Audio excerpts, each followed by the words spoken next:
stand up for us, alright? Yeah.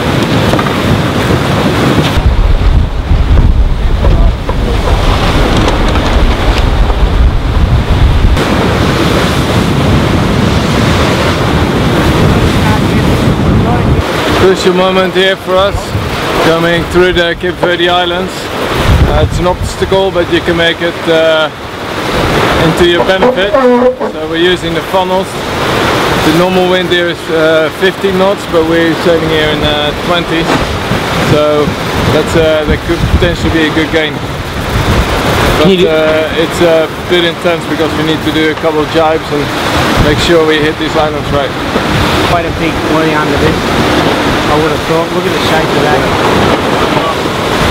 Mate, these things have been like a magnet for about 4 days. You knew you were going to get drawn to them, even though, you know, sometimes you don't want to. It's the classic thing of good chance of overthinking and outsmarting ourselves on these ones for a small game. But there's ourselves, Matfrey and Don Fang have roll the dice with it as such, and those guys, the French guys, are more experienced in this neck of the woods, so that's had a little bit of an influence as to also why we've come here. You've got to remember, you know, I might have been around the world 3 or 4 times. This is the first time in this neck of the woods, and there's very little data about it, but you know, the theory says obviously, you know, there's a nice breeze increase, but we'll see. Stay tuned. Again. So Cape Verde Islands are the first obstacle, but the next one are the doldrums. We've been monitoring the doldrums now for a couple of days, and it looked really bad in the beginning, but they seem to be improving. The question is always, you know, when you get there, what will actually happen, because the situation changes really quickly. So it's often a case both of strategy and tactics, and a roll of the dice as well. So we'll see.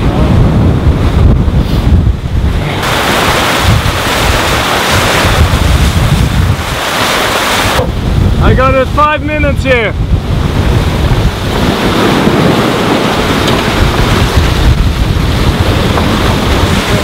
Rocket ash and nothing growing on it, so it looks reasonably new.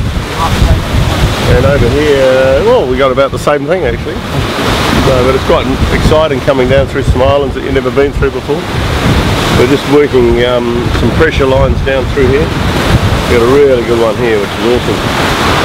And oh, it's my off watch again, and I'm on deck. Now that makes a change, doesn't it? Empty, I reckon. Not many people around these islands. Not even. The big island looked pretty cool. I might book a holiday when I get back. Yeah. You know, take a charter flight from somewhere in Europe, fly down for a few days. What do you reckon, Don? I think that big island would be pretty cool though. Yeah. You know, honestly. Sure, EasyJet do some cheap flights down here. It would take a few hours. Nice.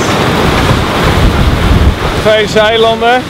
Altijd een obstakel in de weg naar de doldrums. Maar het geeft ook mogelijkheden. Het geeft goede mogelijkheden voor meer wind. En die hebben we nu gevonden. Normaal gesproken is de wind 15 knopen. Hier 25. 10 knopen meer. Dat is de windspakken. De grote vraag is echter, wat doet bouwen op Brunel aan de andere kant van de Kaapverdische eilanden? En kunnen we ze straks na de Kaapverdische eilanden voor ze langs? Dan het volgende punt zijn de doldrums.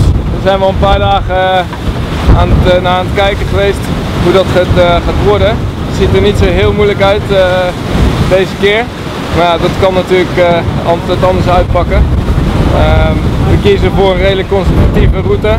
En ik denk dat tactiek even belangrijk is als strategie. It's a lot more trimmed on than the other side. Yeah.